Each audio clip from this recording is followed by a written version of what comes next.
तो ऐसी कौन सी 3 चीजें हैं जो कि आप नहीं करना चाहेगी या फिर आपने समय रहते सीख ली थी, जो आप जूनियर्स को बताना चाहते हैं कि यार ये मत करना भाई तुम।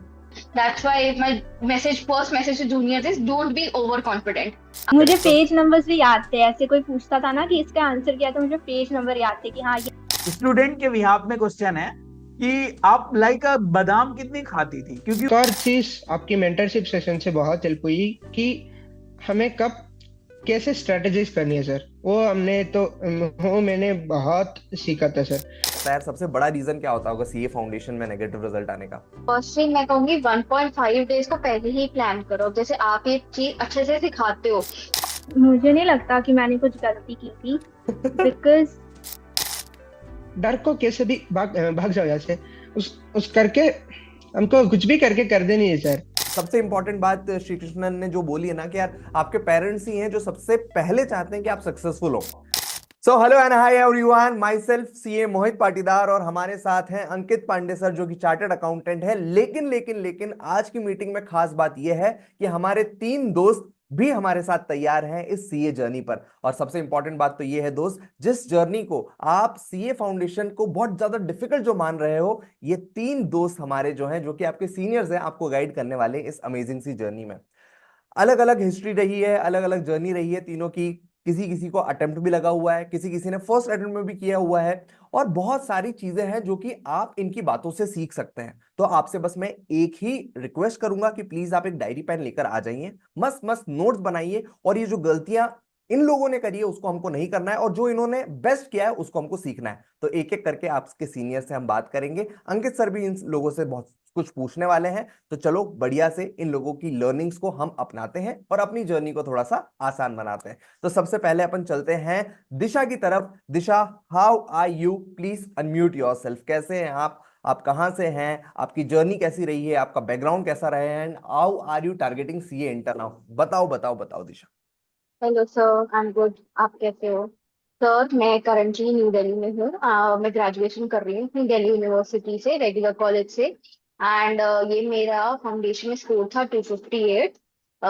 इंडिविजुअल सब्जेक्ट वाइज था 66 in accounts, 49 in law, 69 in quantitative aptitude and 74 in economics. And ये मेरा सेकेंड अटेम्प्ट था फाउंडेशन में। Oh oh that's great. मतलब आपको एक और अटेम्प्ट ऑलरेडी लग चुका था and you bounce back hmm. From that journey of failure. देखो यार, बहुत सारे स्टूडेंट्स को आज हम्म। ये सेटबैक लगता है अलग, क्योंकि अगर मैं total agree. Result passing percentage की बात करूं तो आज सीए फाउंडेशन में आईसीएआई चाहती है कि उन्हीं स्टूडेंट को पास करे जिनका थोड़ा सा फंडामेंटल स्ट्रांग हो, जिनको लॉ के क्वेश्चंस आंसर्स लिखना आना आता हो, एग्रीगेट वगैरह बन रहा हो। तो Disha, it is not an easy job to come out of failure and pass the CA foundation exam in the another attempt. तो वो जर्नी कैसी रही है? मतलब जब आपका रिजल्ट पहली बार जब नेगेटिव आया था, how are you feeling at that time? पर बहुत डिवास्टेटिंग थी वो फीलिंग। एक्चुअली मैंने एक्सपेक्ट ही नहीं करा था। मेरा एग्रीगेट 240 था एंड मेरा सब में 70 प्लस थे। सिर्फ मेरा लॉ में 5 मार्क्स से रह गया। लॉ ऐसी थी, मैंने जहां भी कोचिंग ली थी ना, मैं कभी भी फेल नहीं हुई थी किसी लॉ के एग्जाम में। That was a record. मेरी लॉ हमेशा टॉप नॉच रही है, हमेशा टॉप नॉच। एंड लॉ में 5 मार्क्स से रह गए, 240 एग्रीगेट। एंड जब मैंने आरटीआई से पेपर वगैरह मंगवाए तो मैंने अपने टीचर्स को भेजे। मैंने अंकित सर को भी भेजे थे, उन्होंने भी कहा था कि ऐसा कुछ नहीं हुआ कि मेरे को फेल हो जाना चाहिए था। But it was all I guess destiny and something which might have gone wrong, जो मेरी नजर में आया ही नहीं। सम स्मॉल स्मॉल मिस्टेक जैसे मुझे कईयों ने पॉइंट आउट करी थी कि I could have written things in a better way. But anyway, I feel that it was somewhat destiny or somewhere you can call luck and anything. That's why my first message to juniors is don't be overconfident. आपने 100% hard work करा है, इसका मतलब ये नहीं आप success हो जाओगे। It's also a game of destiny and luck in your life. So just stay humble. It's all right about right. your blessings. हाँ बिल्कुल बिल्कुल यार। एक पता है, मैं तुम लोगों को अभी लेटेस्ट कल ही जो हमने मेंटरशिप सेशन लिया था लाइफ लॉन्ग लर्नर्स पर, उसमें बहुत सारे स्टूडेंट्स थे। अंकित सर, आप भी तो उस मीटिंग में। मुझे ये बताइए सर, उसमें जब हमने लॉ के मार्क्स पूछे थे स्टूडेंट्स से जो प्रीवियस अटेम्प्ट में उनको आए थे, तो कितने स्टूडेंट्स को 40+ आए हुए थे? बिकॉज ये सबसे बड़ा फैक्ट है, पता है, स्टूडेंट फेल ही लॉ की वजह से हो रहा है यार। और ये सबसे बड़ा Hmm. ब्लंडर, और सबसे ज्यादा क्रेजी करने वाली चीज पता है क्या है यार? हम लॉ पढ़ना ही नहीं चाहते। ठीक है, लॉ में सबसे ज्यादा स्टूडेंट्स फेल होंगे और हमारी इच्छा ही नहीं होती लॉ पढ़ने की। अंकित सर, आपको क्या लगता है यार, सबसे बड़ा रीजन क्या होता होगा सीए फाउंडेशन में नेगेटिव रिजल्ट आने का? सर जैसा कि अपन ने स्टूडेंट से भी बात किया था, मैथ का एक डर बना के रखा जाता है कि नॉन मैथ बैकग्राउंड का बच्चा जो है मैथ में फेल होता है। मेरे को लगता ही नहीं कि आज की डेट में मैथ जो है सीए फाउंडेशन के बच्चे को रोक रही है। कुछ परसेंटेज है, पर मैक्सिमम बच्चे फेल हो रहे हैं वो है लॉ की वजह से। आप भी देखोगे ना, जितने अपने फेल हुए होंगे दोस्त, उनसे पूछोगे तो मतलब या तो उन्होंने 40 का क्राइटेरिया नहीं मीट किया, या फिर एग्रीगेट नहीं बने तो उनके 50 से ऊपर मार्क्स ही नहीं गए। राइट। और ये मैं क्वेश्चन दिशा से भी पूछना चाहूंगा कि दिशा, आप थोड़ा सा यदि गाइड कर पाओ कि जैसा मैं भी इस बार की मार्कशीट में आपका देख रहा हूँ, सबसे कम स्कोर जो दिख रहा है वो 49 लॉ में दिख रहा है। ऐसा तो हुआ नहीं होगा कि आपने मेहनत नहीं की होगी लॉ की, क्योंकि लॉ के कारण ही आप फेल हुई थी। तो ऐसा क्या रहता है कि लॉ में लिखने के बावजूद भी मार्क्स क्यों नहीं आते हैं? आई फील आईसीआई का क्राइटेरिया होता है, और हमें ना मतलब अब 100% रिवाइज करते रहो, बार बार मॉड्यूल से रिवीजन करते रहो, but at the end of day आप एकदम 100% जाके मॉड्यूल वाली लैंग्वेज उधर नहीं लिख पाते, या फिर प्रोबेबली चेक करके एक्सपेक्टेशंस को मीट नहीं कर पाते। And in order to meet that I feel consistent revision, regular revision, बार बार revision, and writing practice. Secondly most important is writing practice. जो आप टेस्ट लेते हो, दे आर वेरी इंपॉर्टेंट। उनको 3 आवर्स की सिटिंग में 2 to 5 देना इज वेरी इंपॉर्टेंट। आपने कितने टेस्ट लिखे थे, मतलब इस बार जब आपका अगला अटेम्प्ट आया उसके पहले आपने कितने टेस्ट लिखे हुए थे लाइफ लॉन्ग लर्नर्स पर? थ्री जो थे मैंने सारे सारे। टेस्ट लिखे थे, कितने मार्क्स आए थे आपको उनको टेस्ट में? फर्स्ट में 44 आए थे, फिर सेकंड में 64 आए थे, एंड देन आए थे मेरे 62। मतलब अच्छा ग्रोथ हो रहा था कि यार मैं लॉ में अब कंफर्टेबल हूँ, कॉन्फिडेंस आ रहा था। Over to you Lavanya, how are you? आप जो है 304 मार्क्स है आपके, राइट, सीए फाउंडेशन में। That's a yes crazy sir. Marks, that's a crazy marks. Thank you congratulations sir. First of all to you. 300 ऊपर जाना बहुत बड़ी बात होती है, बट हाँ, मैं उन स्टूडेंट्स को बोलना चाहता हूँ बेटा 200 में 200 नंबर भी आ गए ना तो कोई दिक्कत वाली बात नहीं है। सीए इंटर है ना, सीए इंटर में आना ज्यादा जरूरी है, तो डोंट वरी अबाउट इट। लेकिन 300 प्लस लाना अपने आप में ही बहुत बड़ी बात है, बहुत ज्यादा मेहनत किया होगा आपने। Lavanya, L for Lavanya, L for law. Law में आपके मार्क्स कितने थे ये बताइए आप? लॉ में मेरे मार्क्स 73 थे। Oh my god, we my have god. 73। मतलब यहां पर आधे भी नहीं आ पा रहे हैं, ठीक है, आप समझ रहे हो? 73 के आधे भी नहीं आ पा रहे हैं बहुत सारे स्टूडेंट्स को, और आप 73 कैसे लाया यार? I am shocked. और ये जो लॉ की जो स्ट्रेटेजी है आप प्लीज शेयर करिए, बिकॉज मुझे ऐसा लगता है ये सीए इंटर के स्टूडेंट्स को ऑडिट में हेल्प करने वाला है, और इनफैक्ट लॉ में भी हेल्प करने वाला है सीए इंटर लेवल पर, और सीए फाउंडेशन में तो लॉ में फोड़ने में मदद जरूर करने वाला है। तो दिशा एंड श्री कृष्णन, मैं बिल्कुल तुम्हारा अटेंशन चाहूंगा कि आप लवन्या ने क्या किया है लॉ में, अपन वो जानने की कोशिश करते हैं, बिकॉज यार अपन तो 40-50 नंबर नहीं ला पा रहे हैं। हाउ लवन्या 73 कैसे ले आई? Over to you Lavanya. Yes sir. तो अबाउट लॉ, लॉ में क्या होता है, हमें कंसेप्ट बहुत इजीली समझ आ जाता है, उसमें दिक्कत नहीं होती है। दिक्कत हमें होती है रिटेन करने में, लर्न करने में, और फिर उसको लिखने में। तो मेरा ऐसा था, पहले मैंने सुना है सीनियर से कि ज्यादातर लॉ में ही फेल होता है, तो लॉ में आपको वो पकड़ बनानी बहुत जरूरी है। तो फिर स्टार्टिंग से मैंने लाइक लॉ किया था। मैंने पहले लेक्चर्स देके अपने कंसेप्ट क्लियर किए थे, और उसके बाद लाइक मेरे एक एक यूनिट होते थे तो मैं उसको रीड करके लर्न करने की कोशिश करती थी। उसमें मैं ज्यादा टाइम इन्वेस्ट नहीं करती थी, लेकिन हाँ मैं एक बार रीड कर लेती थी उसको। और फिर जब मेरे चैप्टर्स फिनिश हो जाते थे तब मैं मॉड्यूल के क्वेश्चंस लगाती थी। मैं लिखती थी मॉड्यूल के क्वेश्चंस, और लाइक मेरे पास एक क्वेश्चन बैंक भी था, तो मैं क्वेश्चन बैंक से भी लिखती थी। उसमें पर चैप्टर, जैसे आपका इंडियन कॉन्ट्रैक्ट एक्ट एक्ट सोगा है, तो उसमें आपके 70 to 100 क्वेश्चन रहेंगे। लेकिन बाकी जो स्मॉल चैप्टर्स हैं, जैसे नेगोशिएबल इंस्ट्रूमेंट हो गया, आईआरएफ हो गया एंड ऑल, तो उसमें 20 to 25 क्वेश्चन रहते थे, और प्लस मॉड्यूल के अलग। तो मैं उनको लिख के प्रैक्टिस करती थी। मैं सारे नहीं लिखती थी, बट अगर आपके एक यूनिट में 20 क्वेश्चन है तो मैं 10 क्वेश्चन लिखती थी, और 10 क्वेश्चन मैं पहले सोच के फिर उसको वेरीफाई करती थी कि मैंने जो सोचा है वो सही है या नहीं। और आपको पहले वो देखना पड़ता है कि आपको क्वेश्चन समझ आ रहा है या नहीं, आपकी प्रोविजन ठीक है या नहीं। फिर आप प्रैक्टिस करो कि आप लिख पा रहे हो या नहीं। तो फिर स्टार्टिंग के 3 मंथ्स में मैंने यही किया था। पहले फर्स्ट मंथ में मैंने कंसेप्ट क्लियर किए थे और मॉड्यूल के क्वेश्चन किए थे। उसके बाद फिर मेरा बस फोकस था राइटिंग प्रैक्टिस में, क्योंकि मुझे समझ आ गया था, और मैं बस लर्न करती थी और उसको लिखती थी।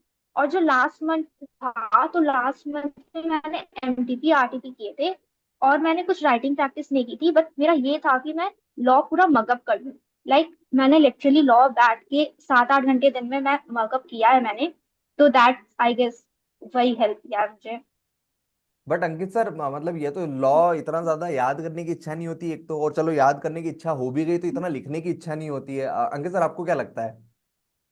मेरे को सर लगता है लवन्या ने तकरीबन तकरीबन 6 बार जो है वो सिर्फ और सिर्फ प्रैक्टिस की बात की है। यदि आपने पूरा सुना हो, आप लोगों ने भी यदि नहीं सुना है तो बैक करके जरूर सुनना। उसने क्या बोला कि सबसे पहले तो मैंने लेक्चर कंप्लीट किए, उसके बाद मैंने चैप्टर उठाया like a Indian contract act, SOGA act, और उसका ना एक चैप्टर हुआ, उसके नीचे के क्वेश्चन किए। तो पहला तो वहां, फिर वो रुकी नहीं, बोलिए मैंने उसको जो है वो मगअप किया, उसके बाद उसकी प्रैक्टिस की, लिखना चालू किया।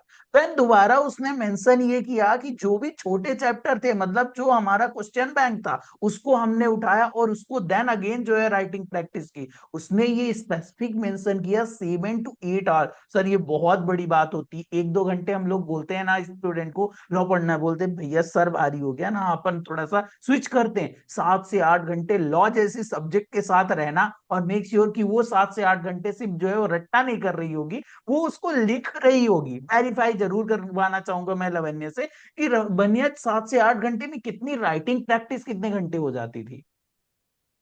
नहीं, मैं राइटिंग प्रैक्टिस मैंने किए थे फर्स्ट के 3 मंथ्स मैंने किए थे। मतलब फर्स्ट मंथ मैंने कंसेप्ट किया था और फिर सेकंड और थर्ड मंथ मैंने रिटन प्रैक्टिस की थी। लेकिन लास्ट मंथ मैंने सिर्फ मगअप किया था, मैंने रिटन प्रैक्टिस नहीं की थी। मतलब एमटीटी आपको आरटीपी ऑलरेडी लगाए थे। रिटर्न प्रैक्टिस इतनी हो चुकी थी, इतना ज्यादा हो हाँ। चुका था वो काम, कि आखिरी में बस रट्टा भी मारा तो चल जाता है, राइट? हाँ, क्योंकि मुझे ग्रेट। कॉन्फिडेंस था कि मैं लिख तो लूंगी।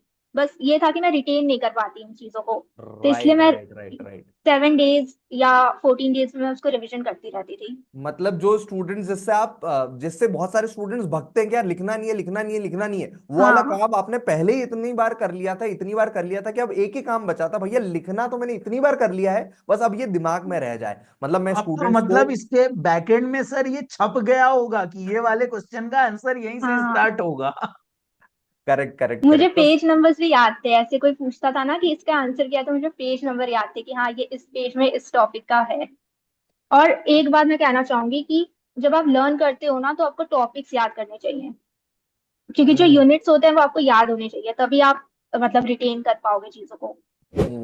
तो सारे स्टूडेंट्स के लिए मैं समअप करूँ तो बेटा, दो चीजें बहुत इंपॉर्टेंट है थ्योरी सब्जेक्ट्स के लिए। सबसे पहला रटना, और रटने के बाद लिखना। रटना, लिखना, रटना, लिखना, रटना, लिखना, रटना, लिखना, और तब तक रटना और लिखना है जब तक 70 जैसे नंबर नहीं आ जाए आपको। तो बहुत बढ़िया Lavanya, that's great to no.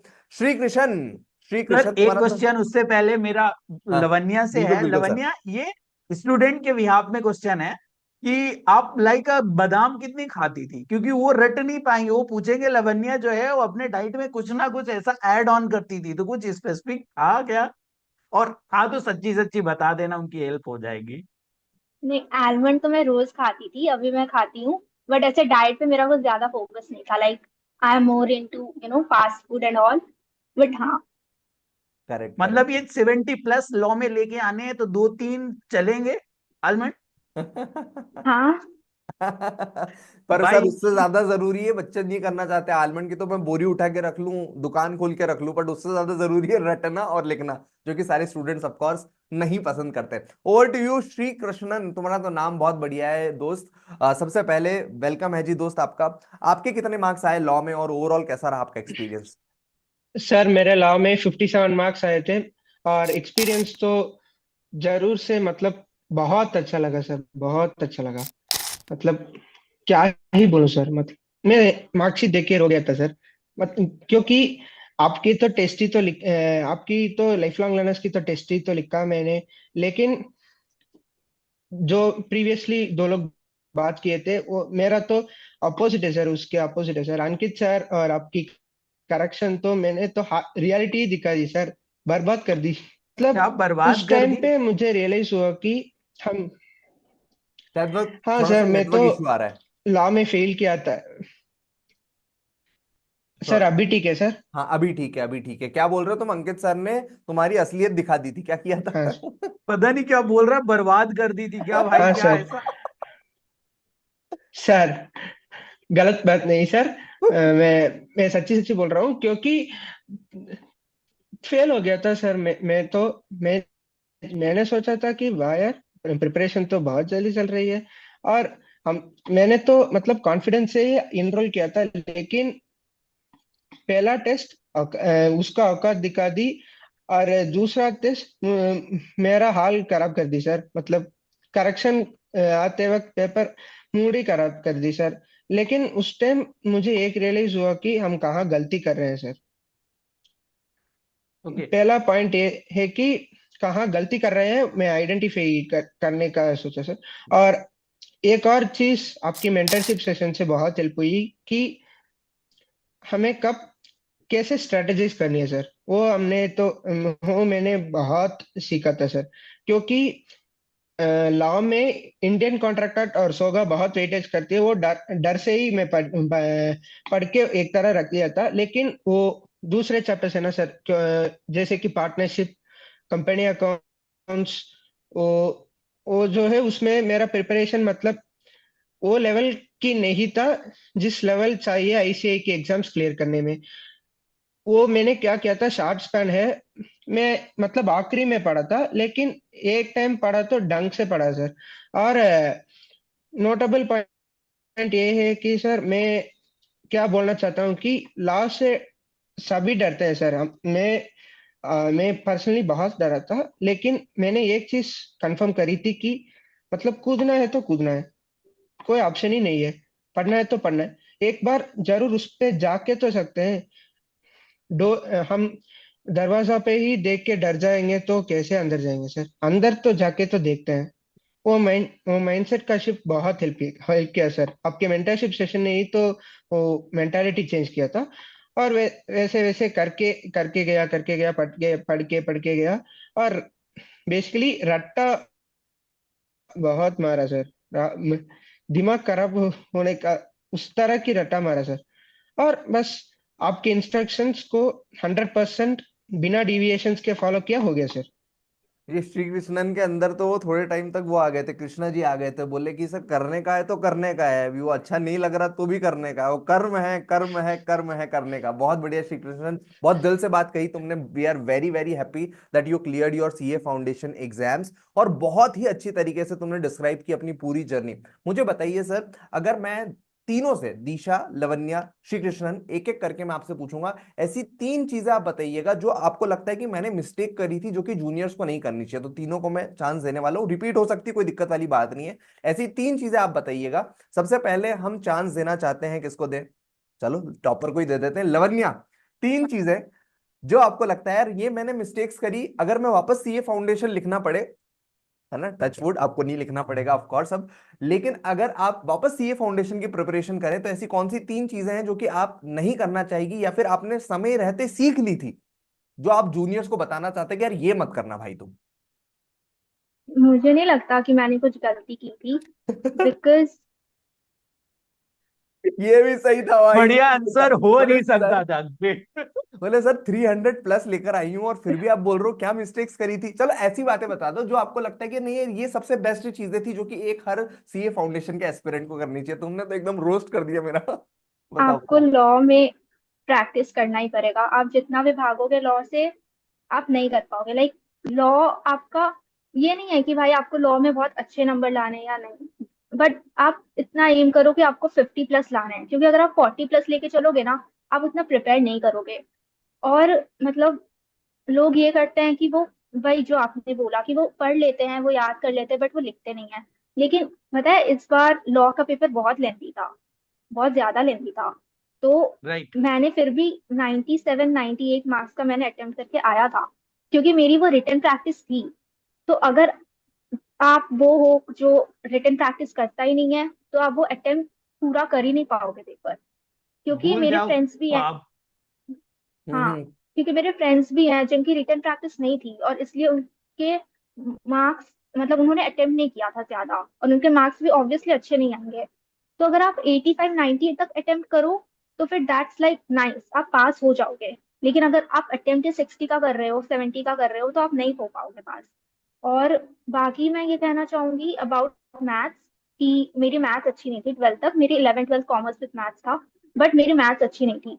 लेकिन फिर भी मेरे को ये था कि अब इसमें उसमें एडिशनल सब्जेक्ट था मेरा, तो बस उसमें मुझे पास होना था। लेकिन अब इसमें तो कोई ऑप्शन नहीं है, इसमें पास होना ही पड़ेगा। और मेरा ये था कि नहीं, मैं सिर्फ पास नहीं हूँ बट हाँ मेरे डिस्टिंक्शन आए। तो इसलिए मैंने फ्रॉम द वेरी बिगनिंग मैंने मैथ्स में भी एफर्ट्स किए हैं। तो मेरा मेन फोकस जो था वो लॉ और मैथ्स में था, क्योंकि अकाउंट्स वाज अकाउंट्स एंड को 11th 12th में कर रखा था। और मैथ्स इतना नहीं किया था बिकॉज मैथ्स में मेरा पसंद भी नहीं था मैथ्स। और बस ऐसे पास होने के लिए पढ़ती थी। और इसमें ये था कि हाँ अच्छे नंबर लाने हैं, तो इसलिए मैंने बेस बना के रखा था लॉ और मैथ्स को। ग्रेट ग्रेट लावण्या लवन्या, ये बहुत बताना। सारी हम्म, चीजें सीखी है। मैं सम अप कर देता हूँ ऑडियंस के लिए। देखो यार, लवन्या बोल रही कि एक तो उसको मैथ्स में ज्यादा मन नहीं लगता था, उसका इंटरेस्टिंग सब्जेक्ट था नहीं, फिर भी उसने बहुत मेहनत करी, पहली चीज। दूसरा, उसने बोला है कि लॉ की रिटन प्रैक्टिस अगर तुम्हारी है, तभी जाके तुम लेंदी पेपर को भी टैकल अप कर पाओगे। अदरवाइज तो यार तुम कितनी भी प्रिपरेशन कर लो, उस 3 घंटे में जो मेन शो है अपना, 3 घंटे इज द मेन शो, उस 3 घंटे में अगर तुमने नहीं दिखाया अपना कर्तव्य, तो you are out of it. क्या बोलते हैं अंकित सर? बिल्कुल सर बिल्कुल, और उसकी बातों से ही पता, आई थिंक लावण्या सबसे ज्यादा मार्क्स आपके मैथ में है। हाँ। राइट, मतलब उसके जो दोनों वीक पॉइंट थे सर, उसको उसने फ्रंट एंड पे खेला कि लॉ और मैथ पे ही सबसे ज्यादा जो है वर्क करना। और स्कोर तो देखो क्रेजी, आई थिंक 84 उसने बोले मैथ 82। में स्कोर, 82 और 74 जो है वो लॉ। ग्रेट यार, बहुत अच्छा, इससे अच्छा हो नहीं सकता कि आप अपनी वीकनेस को इतना स्ट्रांग बना दो ना। आईसीआई बोले ले भाई, ले जा डिग्री, जा तू इंटर में जा। Correct correct. Over to Disha. Thank you sir. That's great Lavanya. Over to Disha. ऐसी कौन सी 3 चीजें जो आपको लगता है कि आपने कहीं ना कहीं मिस्टेक्स करी थी, या फिर आपने टाइम रहते सीख ली, जो कि आप चाहते हैं जूनियर्स ना रिपीट करें भाई साहब? फर्स्टली मैं कहूंगी 1.5 डेज को पहले ही प्लान करो। जैसे आप एक चीज अच्छे से सिखाते हो, और एक चीज की इंपॉर्टेंट क्वेश्चंस पहले ही निकाल के रखो, जो क्वेश्चंस मतलब आपको सारा चैप्टर कवर करने में जल्दी जल्दी हेल्प करे। प्लान है 1.5 डेज बिफोर हैंड। सेकेंडली मैं कहूंगी अकाउंट्स एंड लॉ दोनों दोनों सब्जेक्ट के लिए रेलेवेंट है कि आप चैप्टर वाइज भी रिटन प्रैक्टिस करो, जैसे लवन्या ने मेंशन करा कि उसने मॉड्यूल के क्वेश्चंस करे थे। टेस्ट पेपर्स तो करने ही करने हैं, but chapter wise written practice शुरू शुरू के टाइम में बहुत इंपॉर्टेंट होती है, to just gain the momentum. तो एक वो बहुत जरूरी है। एंड थर्डली, ये स्पेशली लॉ के लिए है कि कंसिस्टेंट रिविजन करते रहो। ये नहीं सोचना कि मुझे सारा याद हो जाएगा, वो थोड़ा मुश्किल होता है एंड डे तक ही सारे सेक्शंस भी। मैं मुझे याद है मेट्रो में भी रिवाइज कर रही थी और वही 2 सेक्शन आ गए थे। तो ऐसा भी हो सकता है आपका, ऐसा कुछ नहीं है। तो एंड तक रिविजन करते रहो। Revision is a must in law. मतलब सारा 100% याद अब शायद भी मुश्किल ही हो पाता है, बट एनीवे रिविजन करते रहोगे तो इजीली हो जाएगा। ग्रेट। बहुत बढ़िया दिशा, बहुत बढ़िया। तुमने भी वो बहुत सारे पॉइंट्स बताए कि भाई साहब प्रैक्टिस बहुत ज्यादा करनी है, कॉन्सेप्चुअल आप स्ट्रांग होने चाहिए। 1.5 डेज पहले से ही प्लान है, मतलब वो 1.5 दिन पहले नहीं, अरे भाई साहब क्या करूं मैं तो बर्बाद हो गया, वो वाले सीन में आप कर ही नहीं सकते वो एग्जाम टैकल। वो जो प्रेशर आता है, वो जो सिलेबस की एंजाइटी होती है, जो घबराहट होती है, वो आप टैकल ही नहीं कर सकते आखिरी दिन में, अगर आपने प्लान नहीं किया है ढंग से, टेस्ट वगैरह नहीं लिखे हैं ढंग से, नहीं समझा है कि क्या मैं कैसे करने वाली हूँ। श्री कृष्णन, क्या लगता है आपको वो 3 बातें जो आप बताना चाहते हैं अपने छोटे मित्रों को? Yes sir. सर पहले पॉइंट में बताना चाहता हूँ कि लॉ में मतलब 1.5 डेज प्री प्लान होना चाहिए, और उसमें भी आपको क्या नहीं करना चाहिए कि बड़े बड़े एक्ट से स्टार्ट नहीं करनी चाहिए सर। पहले वो छोटे छोटे एक्ट्स निपटाने हैं, जैसे जिससे हमें हमारा कॉन्फिडेंस बढ़ जाएगा और आगे भी एक पॉजिटिव माइंडसेट से हम कैरी फॉरवर्ड कर सकते हैं। दूसरा ये है कि लॉ 1.5 डेज वो हमें डराती है सर, लेकिन डर को कैसे भी भाग जाओ यहाँ से। उस करके हमको कुछ भी करके कर देनी है सर। लॉ को डरावट होने से हमें उसको एक कॉन्फिडेंस आनी चाहिए सर अंदर से। और तीसरी बात ये है कि ये तो जनरल है सर, माँ बाप से खुल के बात करना सर। मतलब ओपनली बोल दो सर, प्रेशर है तो प्रेशर है, हाँ बोलो। कुछ भी है सर, वो लोग ही है सर हमको हमारा सक्सेस देखना चाहेंगे। और हम हमेशा मैं भी ये गलती करता था सर, क्योंकि मैं ओपन अप नहीं होता था, ज्यादा से ज्यादा इंटरेक्शन ही नहीं होती थी। लेकिन मेरा शिफ्टिंग पॉइंट यही था सर, क्योंकि मैं पेरेंट्स से ज्यादा ओपन अप करना शुरू किया। मतलब उससे प्रेशर तो मतलब डिक्रीज होती है, हमारा एंग्जाइटी भी कम होता है। बढ़िया और बढ़िया, बहुत बढ़िया, मतलब बहुत डीप यही बात था सर। बोली श्री कृष्णन ने, बहुत यस। डीप बात बोली। And was not expecting that from a boy. Generally एक जो लड़का होता है अपने पेरेंट्स से ज्यादा बात करना ऐसा पसंद नहीं करता है। लड़कियां तो ऑफ कोर्स मम्मी से बातें कर लेती है ढेर सारी, लेकिन एक लड़का जो होता है, भाई साहब मेरे से बात ही मत करो पेरेंट्स लोगों को, तो ये बोलता है। बट सबसे इंपॉर्टेंट बात श्री कृष्णन ने जो बोली है ना कि यार आपके पेरेंट्स ही हैं जो सबसे पहले चाहते हैं कि आप सक्सेसफुल हो। पेरेंट्स ही हैं जो चाहते हैं कि आप पहली बार में एग्जाम पास करो। तो अपने पेरेंट्स से डिस्कस करो, उनको बातें बताओ कि मेरे को अच्छा नहीं लग रहा है तो नहीं लग रहा है भाई साहब। और दूसरा इनटेक आप ले सकते हो उसकी जर्नी में कि भैया अगर आपको किसी चीज से डर लग रहा है तो उस डर को मत अपने ऊपर हावी होने दो, डर को बोलो भग जा। है ना, to be like a childish attitude, अरे भग जा, मेरे को नहीं करना है, मैं नहीं कर रहा करके। तो वो एटीट्यूड बहुत अच्छा था। अंकित सर, ओवर टू यू, आपको क्या लगता है? बिल्कुल सर, आई थिंक बच्चों ने इतनी डीप डीप बातें कर दी हैं, और जो अपकमिंग एग्जाम लिखने वाले हैं उनके लिए ये सेशन ऐसा था कि प्लीज देख के मत जाना। यदि आपने अभी तक पॉइंट नहीं बनाए हैं ना, एक नोट्स नहीं बनाया है, तो नोट्स बना के चलना। पूरा जो सेशन था ना वो लॉ पे बेस्ड था, और बेटा आपको भी ये समझना होगा, ये जो लॉ सब्जेक्ट है ना, या तो आपको सीए इंटर में पहुंचाने वाली है, या तो सीए फाउंडेशन का फिर से अटेम्प्ट दिलवाने वाली है। बिकॉज मैथ में मेरे को नहीं लगता कि इस टाइम पे बहुत ज्यादा मुश्किल होती है। जब से एलआर आ गई, आपके पास स्टैटिक्स जैसी एक अच्छी सी सब्जेक्ट है जो कि आपको हेल्प करती है 40 में, बट लॉ आपके लिए नई सब्जेक्ट होती है, और आप ईमानदारी से देख रहे हो इन बच्चों ने इतनी मेहनत की है, लाइक अ क्रेजी यार। मतलब नहीं आसान होता, एक दो बार पढ़ना और लॉ को रिपीट करना ही मुश्किल होता है, उसमें यदि ये 5-6 बार कर रहे हैं ना, तो ग्रेट। तो बस ये सारी नोट्स बना के और अच्छे से प्रिपेयर करो, और जैसा श्री कृष्णन बोला है कि डर को हावी मत होने दो, बल्कि डर को डराओ। रुक जरा, मैं आ रहा हूं अभी। सारे एग्रीगेट के लिए रेडी हैं, 40-50 लॉ में भी बना लेंगे, और हम जा रहे हैं सीए इंटर पे। बहुत बढ़िया यार, बहुत सारी लर्निंग्स आप लोगों से लिए, और ये लर्निंग्स जो आपने एक दूसरे से भी शेयर करी है ना, आज आपको सीए इंटर में बहुत हेल्प करने वाली है। बेटा सीए इंटर एक अलग ही गेम होता है जिसमें बहुत ज्यादा मेहनत आपसे एक्सपेक्टेड है। मैं बहुत सारी वीडियोस ऑफ कोर्स यूट्यूब पर लाता रहूंगा उसके लिए। बट आज का दिन आपका है यार, आप लोगों ने जो सीए फाउंडेशन में अचीव किया है ना, दैट्स ग्रेट, दैट्स ग्रेट। अच्छा, एक क्वेश्चन मैं पूछना चाहता हूँ, इस वन टू वन मेंटरशिप जो टेस्ट सीरीज प्रोग्राम है अपना, ओवरऑल जो मेंटरशिप वगैरह मिलती है, how it helped you during your CA foundation journey, अगर आप डिस्क्राइब करना चाहते हो तो। सबसे पहले श्री कृष्णन से शुरू करते हैं। ओटीयू, कैसा आपको लगता है कि यार it really helped? Sir, first of all reality check देता है लाइफ लॉन्ग लर्नर्स, आपकी जो टेस्ट सीरीज अंकित सर और आप प्रोवाइड करते हो, वो हमें रियलिटी बताती है। एक एक सेट ऑफ पीपल के लिए वो रियलिटी बताती है, दूसरे लोगों के लिए वो प्रिपेयर भी किए होते हैं, लेकिन डिमोटिवेटेड वालों के लिए वो टेस्ट सीरीज बताती है, क्योंकि आप प्रिपेयर करे हो, डरो मत। और आपकी मेंटरशिप सेशन बहुत हेल्प किए थे वो फियर को ओवरकम करने के लिए और स्ट्रेटेजाइज करने के लिए। स्ट्रेटेजी करो बस। और आपकी मेंटरशिप सेशंस मतलब एडिक्वेट था और टू द पॉइंट था, मतलब उससे ज्यादा ज्यादा भी नहीं जानी चाहिए, बस उतना फॉलो करो, बस हो जाएगा।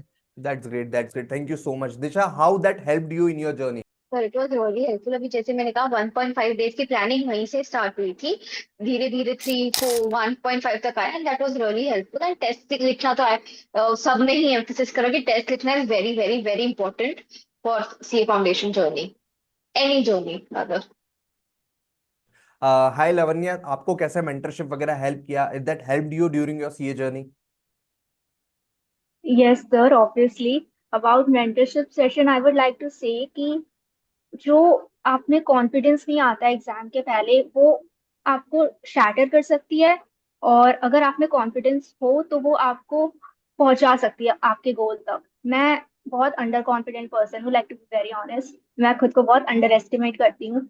तो बट आपके मेंटरशिप सेशन ने मुझे ये सिखाया कि लाइक आप कर सकते हो। आप खुद को अंडर एस्टिमेट कर रहे हो तो अगर आपको खुद पे कॉन्फिडेंस नहीं है तो किसी को नहीं होगा। अगर आप खुद पे कॉन्फिडेंट नहीं हो कि हाँ मैं ये कर लूंगी, तो आपको नहीं कर पाओगे। तो वही है कि सही डायरेक्शन दिखाना is like very important. Thank you so much, thank you so much everyone यार, आप लोगों आपके साथ मेरी सारी गुड विशेस हैं। आप लोग सीए इंटर सीए फाइनल भी एक बार में क्रैक करें, ऐसी मैं आशा करता हूँ। मेरी साइड से जितना गाइडेंस हो पाएगा मैं आपको करने वाला हूँ। आपके पास हमारे पर्सनल नंबर भी हैं, तो आपको जब भी लगे during your CA journey, CA final journey, during articleship, you can ping us, you can reach out to us, you can connect us, and will always be there as your बड़े भैया। यार बड़े भैया हैं, वो संभाल लेंगे। कुछ भी आपको प्रॉब्लम आए, पर्सनल प्रॉब्लम आए, आपको कुछ दूसरी प्रॉब्लम आए, कहीं से भी हो, ठीक है, तो don't worry about it. All the best for your future journey. अगर अंकित सर आप कुछ ऐड करना चाहते हैं द लास्ट। अब बिल्कुल सर, जैसा बच्चों ने बोला ये तो उनकी तरफ से बहुत जो है वो हम लोगों के रिमार्केबल वर्ड थे। बट बेटा ये आप देख रहे हो ना, मैं सबसे पहले इनकी मेहनत को क्रेडिट देना चाहूंगा। इन्होंने अथाह मेहनत की, हमारा डायरेक्शन था इनके साथ। बट बहुत सारे बच्चे हैं जो कि ऐसा सोचते हैं कि क्या ही मेंटरशिप को लाइक ठीक है ना, ज्ञानबाजी करके चले गए। बट ज्ञानबाजी शायद सही डायरेक्शन जो एक वर्ड चूज किया गया है ना, यदि उसमें हो जाए ना तो आपका पूरा गेम चेंज हो जाता है, गेम ओवर हो जाता है। आपकी मेहनत तो लगेगी बट हम डायरेक्शन देने के लिए ऑलवेज रेडी हैं। So wish you all the best. आप लोग सीए इंटर सीए फाइनल ऐसे ही जल्दी से क्रैक करो। और हाँ, तुम भी देख रहे हो ना, तुमको भी इन्हीं के जो है वो लाइन में आनी है फटाफट। सबको एक साथ अपन ऑल द बेस्ट बोलने वाले हैं ना, जो भी व्यूअर्स अभी तक देख रहे हैं, ठीक है। तो all the best everyone for all your the best. Upcoming exams. All the best, all the all the best. All the best. Best.